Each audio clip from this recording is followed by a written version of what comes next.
This meeting is being recorded. All right, everybody. I've given this a couple of whirls. I'm going to see if I can try again and hopefully get through this and make it conversational and interesting at the same time. I've been doing an interesting review of Crown of Thorns, and I wanted to walk you through some of that, and hopefully you'll see some of the really cool stuff that I found the Lord showed me. When I say the Lord showed me, I'm not interacting directly with God in my direct knowledge, but I do feel like He guides me toward things. So that's kind of what I'm talking about. But anyway, this word crown of thorns, this phrase is made up of two of these words in Greek. The first one for crown is this number 4734 for Stephanos. Um, and the word for of thorns in Greek is this number in concordance, number 174.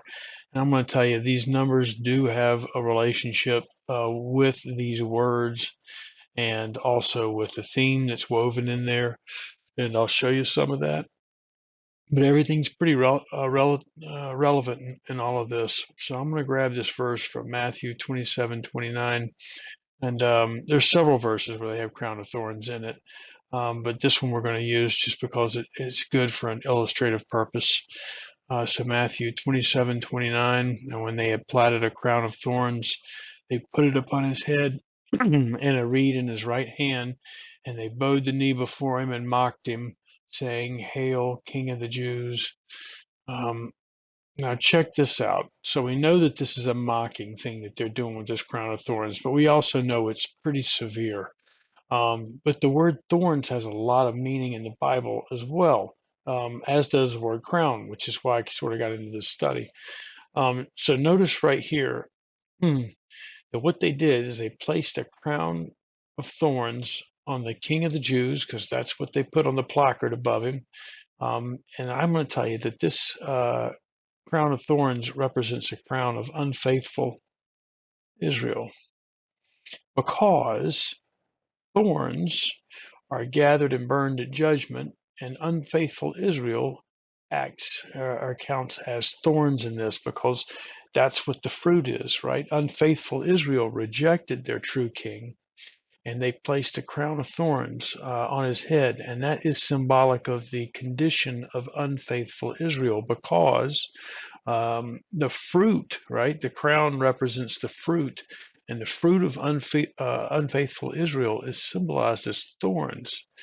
You can look these up in Luke 6:44 and others, but I'll show you this one from Matthew 7:16, because I think that you'll get the point. Ye shall know them by their fruits, right? You shall know them by their fruits. Do men gather grapes of thorns or figs of thistles, right? So these are unuseful things. Figs are not figs, but thorns and thistles.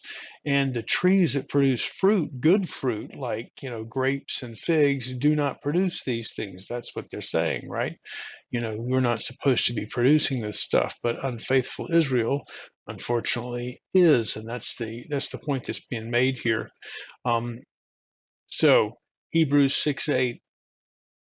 But that which beareth thorns and briars is rejected, and is nigh unto cursing, whose end is to be burned, right? For wickedness burneth as the fire, it shall devour as the briars and thorns, and shall kindle in the thickets of the forest, and they shall mount up like the lifting up of smoke.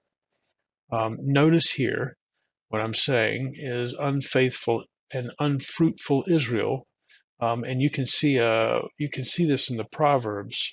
But and I'll get to that in a second. But what I want to show you here is that understand that the crown that's being placed on the head is a representation, of unfaithful Israel, because the fruit of unfaithful Israel is thorns, right? And thorns have no practical use. Um, so unfaithful Israel. Let's take a look at Proverbs 24:31. I went by the field of the slothful, right? And by the vineyard of the man void of understanding. So this would be people who are ignorant and not paying attention, lazy, right? And lo, it was all grown over with thorns and nettles, and had covered the face thereof, and the stone wall thereof was broken down. Now, I don't know if this is what's meant, but what jumped out at me is covered the face thereof. Well, what are we saying this crown of thorns is, right? This is the fruit of unfaithful Israel, unfaithful, slothful, void of understanding of what the Lord's saying. And right, their fruit therefore is thorns and nettles, and they cover the face, right? Just like the crown of thorns was on the face of Christ, and the blood ran down and covered his face, right? The fruit, their fruit, right, covers the face of what? The stone, right? The stone. And who's the stone? Jesus Christ, right? He's the cornerstone. So I'm saying there's a lot more depth in this proverb, Proverbs 24:31, right? The field of the slothful, the vineyard of the man void of understanding, and it was all grown over with thorns and nettles, and covered the face thereof, and the stone wall was broken down, and Jesus was broken on the cross. Right? That's what I'm saying.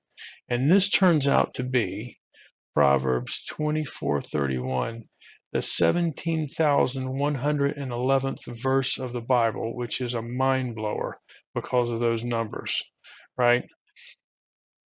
Let me show you this. The 17,111th word of the New Testament is Jesus. And who am I saying is the stone whose face is covered? That's Jesus.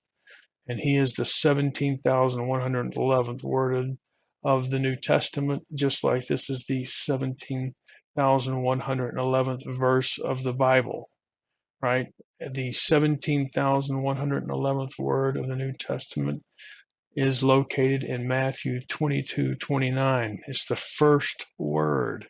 Jesus answered and said unto them, ye do err, not knowing the scriptures nor the power of God. Who doesn't know the scriptures or the power of God? Well, that would be the man void of understanding and the slothful, right? I want to show you something else that's interesting about this number, 17,111.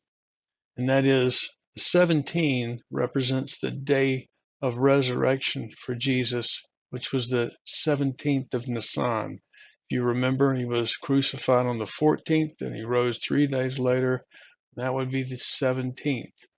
As far as this, the number 111 here, I want to show you something neat. 111 represents, among many things, but very specifically, death through Adam, life through Christ. So that's all patterned into this, which ties back to the cross, right? Which is Jesus Christ resurrected on the 17th, and the 111 representing death through Adam, life through Christ. Now, how does it do that? That's because the 111th verse of the Bible is the death of Adam. That's in Genesis 5:5. And I'll tell you, more often than not, 5 is the number of death. It's certainly used in witchcraft. They do a lot of things with fives, with pentagrams, etc. Um, and you can look that up. It's not hard to find numbers on the number 5, the number 55, the number 555. There's a tremendous amount of information on that. But more often than not, 5 is a number of death. And in this case, the very first book of the Bible, the 5th chapter, 5th verse, is the death of Adam, and he dies at 930 years of age. And what's interesting here is that Jesus Christ comes on the scene 930 chapters into the Bible with the start of the New Testament, because it starts with the birth of Jesus Christ. So also wanted to point out that the 111th word from the last word of the Bible is this word life. Remember, I was telling you, death through Adam, he dies at 930, life through Christ. Jesus comes on the scene 930 chapters into the Bible, and the 111th word from the last word of the Bible is life, and it's found in Revelation 22:17. And the Spirit and the bride say, Come, and let him that heareth say, Come, and let him that is athirst come, and whosoever will, let him take the water of, there's our word, life freely. I want to show you one other thing that was really cool about this. So if you recall, our word 47 is 4735 Stephanos, which is crown, because that's what we started with up here, right? 4735. Now notice that the word crown, right, has this value of 4735, and that the 4735th word from the last word of the Bible is cloud, and it's located in Revelation 14:14. And I looked, and behold, a white cloud, and upon the cloud one sat like unto the Son of Man, having on his head a golden crown, and in his hand a sharp sickle. This is incredible, I think, largely because 4735 means crown. And in this case, the 4735th word from last occurs in a Bible verse, which also includes the word crown, right? And it's the word cloud. I will show you another neat thing. The name or the word crown, it occurs 66 times in the Bible in 66 verses. And I'll point to you out, if you don't already think of it, there are 66 books of the Bible. I'm not going to get into this extensive thing, but I'll put it up, and of course, I'll send it out for you guys to take a look at. It's very interesting because it'll show you how also, tied through this crown, you also find that it's an incredible interest in the ratio of the number of words in the Old and New Testaments relating to this word crown as well. Given that 77% of the usage of the word crown is in the Old Testament, right? And 77% of the Bible is Old Testament. Isn't that interesting? But again, you guys can take a look at that. And another point, I'm glad I was able to share this with you, and hopefully you get something from it. Take care.